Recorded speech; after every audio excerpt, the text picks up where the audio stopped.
Video like जरूर कर लीजिए और ऐसे वीडियो लगातार फ्री में पाने के लिए चैनल को तुरंत सब्सक्राइब कर लीजिए और बेल आइकन को जरूर टैप कर लीजिए ताकि आगे भी सारे वीडियो आपको मिलते रहे। यूट्यूब में फॉलो करते हैं तो प्लीज ये वाला फ्री टेलीग्राम चैनल जरूर ज्वाइन कर लीजिएगा। सारे नोटिफिकेशन सारे अपडेट यहीं पे आते हैं, ध्यान रखिए। नमस्कार दोस्तों, आपका स्वागत है सी सेट प्रिपरेशन के इस यूट्यूब चैनल पर। यह study for civil services by Gyan sir द्वारा संचालित एक फ्री इनिशिएटिव है। इस चैनल के माध्यम से आप किसी भी स्टेट पीसीएस एग्जाम के सी सेट की कंप्लीट तैयारी बिल्कुल फ्री कर सकते हैं। आज की इस क्लास में हम लोग यूपी पीसीएस प्री 2024 के सी सेट के लिए जनरल इंग्लिश के प्रोनाउन के एक लेसन को डिस्कस करेंगे। ठीक, इससे पहले हम लोगों ने कई क्लास कर रखा है, अगर आपने नहीं देखा है तो आप प्लेलिस्ट में जाके उन वीडियोस को देख सकते हैं। तो चलिए स्टार्ट करते हैं क्लास को। देखिए, अगर आप टीम के पेड कोर्सेज से जुड़ना चाहते हैं तो यहाँ पे कुछ नंबर्स दिए गए, आप इन नंबर्स पे संपर्क करके पेड कोर्स से जुड़ने की प्रक्रिया जान सकते हैं। ये ज्ञान सर का व्हाट्सएप नंबर है, यहाँ पे आपको कॉल नहीं करना है, आप व्हाट्सएप के माध्यम से जानकारी प्राप्त कर सकते हैं। तो चलिए स्टार्ट करते हैं अपने क्लास को, आगे बढ़ते हैं। देखिए, इससे पहले की क्लास में हम लोग प्रोनाउन के 5 टाइप को डिस्कस कर चुके थे, तो आज से इंडेफिनिट प्रोनाउन को स्टार्ट करते हैं। इंडेफिनिट प्रोनाउन को हिंदी में कहते हैं अनिश्चयवाचक सर्वनाम। अनिश्चयवाचक सर्वनाम। देखिए, अब इसकी बात करेंगे इंडेफिनिट। नाम से पता चल रहा है अनिश्चयवाचक, जो चीजें निश्चित नहीं है। तो यहाँ पे लिखा है ये प्रोनाउन किसी निश्चित वस्तु या व्यक्ति को प्रकट नहीं करते। देखिए, निश्चित को प्रकट नहीं करता है तो किसको करेगा? अनिश्चित को प्रकट करेगा, है ना। तो आप डायरेक्टली याद रख सकते हैं कि इंडेफिनिट प्रोनाउन वो होता है जो किसी अनिश्चित व्यक्ति या वस्तु को प्रकट करता है। अब इसमें कौन कौन से एग्जाम्पल्स हैं? जैसे देखिए, सम, ये एक आपका इंडेफिनिट प्रोनाउन होता है। वन हो गया, समवन हो गया, ऑल हो गया, अ फ्यू हो गया, अदर्स हो गया, नो वन, नोबडी, एनीवन, ये सब अनिश्चयवाचक सर्वनाम या फिर इंडेफिनिट प्रोनाउन होते हैं। देखिए, इसका इंग्लिश वर्जन यहाँ पे लिखा गया, a pronoun that refers to person और thing in a general way, not in a definite way. मतलब जो डेफिनेट नहीं है उसको इंडिकेट करेगा, उसको इंडेफिनिट प्रोनाउन कहते हैं। Is called indefinite pronoun. तो आपको खाली इतना याद रखना है, इंडेफिनिट प्रोनाउन क्या होता है? कोई भी प्रोनाउन जो किसी इंडेफिनिट पर्सन या प्लेस या वस्तु को या मतलब किसी भी चीज को इंडिकेट करता है उसको इंडेफिनिट प्रोनाउन कहते हैं। Examples, some, one, someone, all, few, others, no one, nobody, anyone, ये सब है ना। अब इसका एग्जांपल देखिए, some have joined the party. अब यहाँ पे बात की जा रही है ना, some have joined the party, कुछ लोगों ने पार्टी को ज्वाइन किया। निश्चित है नहीं है, यहाँ पे सम बोला गया, मतलब कुछ है, कितने नहीं पता है। ऑल वेंट टू जयपुर, सभी के सभी जयपुर चले गए। अब सभी में कितने लोग हैं? 10 भी हो सकते हैं, 20 भी हो सकते हैं, 50 भी हो सकते हैं। तो इसलिए यहाँ पे क्या करेंगे, इसको इंडेफिनिट माना जाएगा। Someone has stolen my watch, किसी ने मेरी घड़ी चुरा ली, है ना। अब ये जो समवन है, अब ये समवन निश्चित नहीं, तो इसलिए इसको इंडेफिनिट प्रोनाउन माना जाएगा। अब यहाँ पे देखिए वन का प्रयोग, अब ये कुछ पॉइंट है, इसको समझिएगा। वन का जो प्रयोग होता है ना, इसको समझिएगा। वन की बात करेंगे, है ना। अगर इसका रिफ्लेक्सिव बनाना होगा तो आप वन सेल्फ लिखेंगे। वन, यहाँ पे स्टाइलिश चल नहीं रहा, वन सेल्फ। ये क्या हुआ है, रुकेगा एक मिनट। अगर वन का कभी भी आपको रिफ्लेक्सिव बनाना होगा तो आप लिखेंगे वन सेल्फ। इस चीज़ को याद रखना है ना। और इसके बाद अगर इसका मतलब यहाँ पे पोसेसिव बनाना होगा तो वन से लिखा जाएगा। इसी चीज़ का जिक्र किया गया इस पॉइंट में। देखिए, यहाँ पे लिखा भी गया, वन का प्रयोग नॉमिनेटिव, रिफ्लेक्सिव और पोसेसिव तीनों केस के में अपने रूप वन, वन सेल्फ, वंस में ही प्रयुक्त होता है। मतलब वन के लिए ना कभी भी आप हिज, हर, इन सब चीज़ों का या हिम, इन हर सेल्फ, इन सब चीज़ों का प्रयोग नहीं करेंगे। देखिए, लिखा भी वन के साथ हिज का प्रयोग करना या किसी अन्य प्रोनाउन का प्रयोग करना गलत है। तो इस चीज़ को याद रखिएगा। एरर डिटेक्शन में कई बार ऐसे प्रश्न आ जाते हैं जब वन के साथ हिज, हर, हिम ये सब का प्रयोग किया जाता है। देखिए, one should do his duty, है ना, कि मतलब यहाँ पे जो वन है ना, वन के लिए क्या लगेगा? वन से ड्यूटी लगेगा, हिज ड्यूटी नहीं लगेगा। तो इसका इनकरेक्ट फॉर्मेट है, इसका सही रूप हो जाएगा one should do once duty, है ना। तो देखिए, इंडेफिनिट प्रोनाउन में आपने क्या क्या आर्टिकल पढ़ा, आपको क्या क्या याद रखना है। देखिए, सबसे पहले इंडेफिनिट प्रोनाउन जो होता है ये किसी भी इंडेफिनिट पर्सन, प्लेस और थिंग को इंडिकेट करता है। क्लियर है ना। इसके एग्जाम्पल्स है some, one, someone, all, a few, others, no one, nobody, anyone, ये सब चीजें, है ना। इसके बाद अगर वन की बात करेंगे तो वन के साथ आप हमेशा किसका यूज, देखिए वन होगा। अगर इसका रिफ्लेक्सिव रूप लिखना है तो वन सेल्फ लिखा जाएगा, और अगर इसका पोसेसिव रूप लिखना है तो वन से लिखा जाएगा। इस चीज को आपको याद रखना है। ठीक, यहाँ से एरर डिटेक्शन में कई बार प्रश्न आते हैं।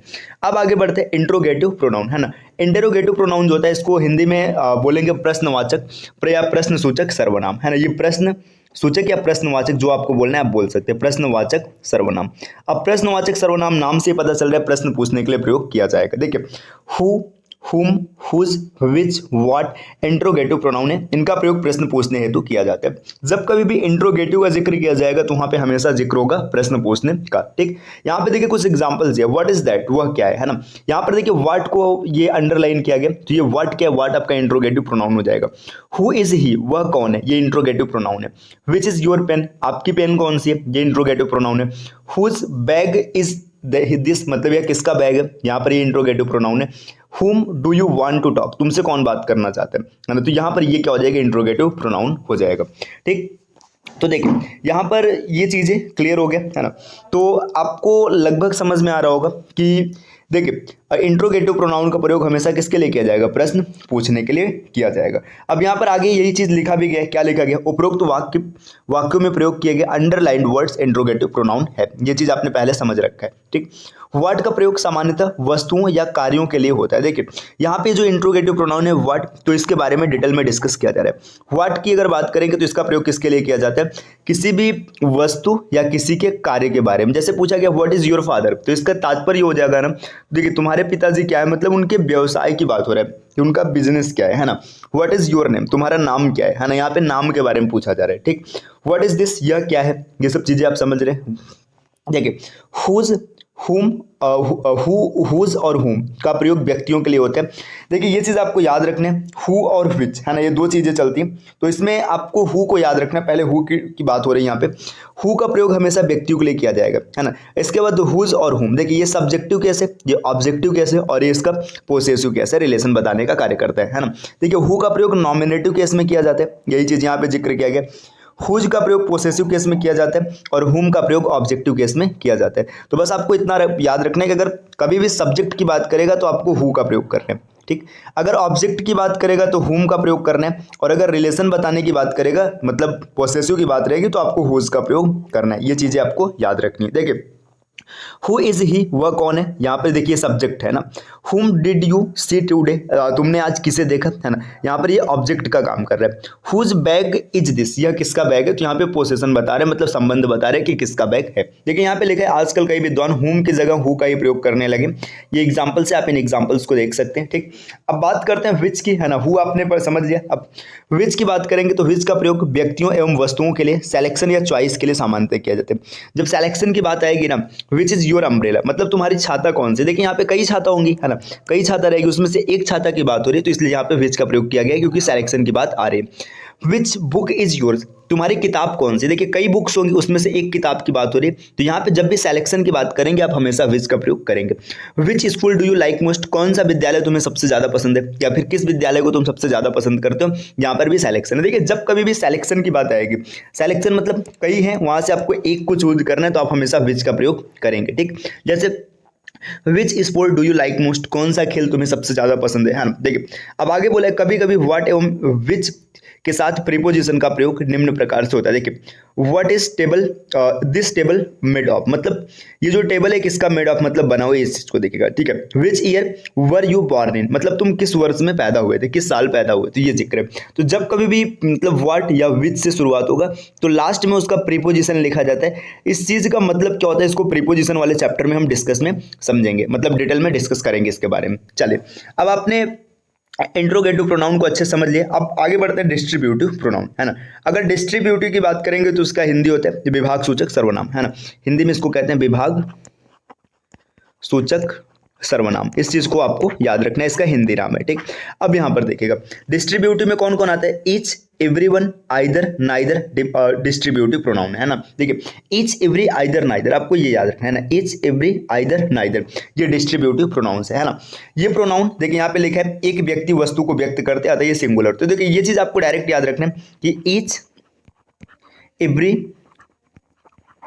आइदर और नाइदर, है ना, कभी भी इनका प्रयोग किया जाएगा ये हमेशा सिंगुलर होते हैं। अब ये सिंगुलर होते हैं इसका मतलब क्या है, इसके साथ जितने भी वर्ब लिखे जाएंगे, है ना, वर्ब के अतिरिक्त जो भी प्रोनाउन लिखा जाएगा, जो भी प्रीपोजिशन लिखा जाएगा, जितनी भी चीजें रहेंगी सब सिंगुलर के फैक्ट पर यूज होगी। यानी ऐसे प्रीपोजिशन तो इसका कोई लेना देना नहीं, इससे मतलब प्रोनाउन की बात करेंगे, जितने भी वर्ब आएंगे, जितने भी प्रोनाउन आएंगे, सब क्या होंगे, सब आपके सिंगुलर रहेंगे। ठीक, चलिए अब यहाँ पर आगे बढ़ते हैं, इसको एग्जाम्पल के साथ समझते हैं। देखिए each of the students gets a prize. देखिए यहाँ पे एक कॉन्सेप्ट मैं आपको और बताता हूँ। देखिए जब कभी भी ईच के बाद, है ना, ये ऐसे पीछे की क्लास में डिस्कस किया जा चुका है, ईच के बाद अगर डायरेक्ट नाउन आएगा, है ना, तो इस नाउन को आप सिंगुलर लिखेंगे, इसको याद रखना है। और अगर कभी ईच के बाद ऑफ द लगा रहेगा, है ना, और इसके बाद अगर कोई नाउन आता है तो इस नाउन को आप हमेशा प्लूरल लिखेंगे, है ना।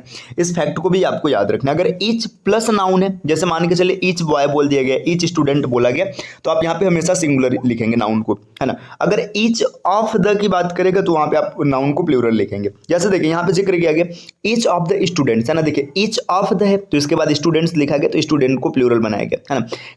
गेट्स लगाए, मतलब यहाँ पे समझ रहे हैं, ये एस या ईएस लगा करके प्रेजेंट इंडेफिनिट को सिंगुलर बनाया जाता है। तो यहाँ पे each of the students gets a prize, ये गेट्स क्यों बनाए, क्योंकि यहाँ पे ईच क्या रहेगा, सिंगुलर रहेगा। आगे देखिए ईच गॉट हिज टर्न, है ना, मतलब यहाँ पे सबको अपने अपना अपना टर्न मिला। फिर आगे देखिए आइदर ऑफ द टू, यहाँ पे देखिए आइदर ऑफ है तो यहाँ पे टू का जिक्र किया गया, है ना। विल विन द रेस, है, मतलब ये चीज है, तो मतलब दो में से कोई एक रेस जीतेगा। क्लियर। अब देखिए यहाँ पर आगे और भी डेटा दिया गया, है ना। क्या डेटा दिया गया, एवरीवन का प्रयोग हमेशा दो से अधिक के संदर्भ में, यहाँ पे क्या रहेगा, के संदर्भ में होता है। मतलब जो एवरीवन होता है इसका प्रयोग हमेशा दो के अधिक के संदर्भ में होता है, जबकि ईच का प्रयोग दो या दो से अधिक के लिए होता है ना। यहाँ पे एवरीवन नहीं, एवरी आप याद रखिएगा, एवरी का प्रयोग हमेशा क्या होता है कि हमेशा ना ये दो से अधिक के संदर्भ में होता है, जबकि ईच का प्रयोग, एवरीवन का प्रयोग हमेशा दो से अधिक के संदर्भ में होता है, जबकि ईच का प्रयोग दो या दो से अधिक के लिए होता है। ठीक है, देखिए यहाँ पे एवरी जो आएगा ना ये हमेशा मोर देन टू के लिए आएगा, और ईच दो के लिए भी आ सकते हैं और दो से ज्यादा के लिए भी आ सकता है। ठीक, इसको याद रखना है। दो के लिए एवरीवन का प्रयोग कभी नहीं किया था, यहाँ पे एवरीवन नहीं एवरी आएगा, है ना।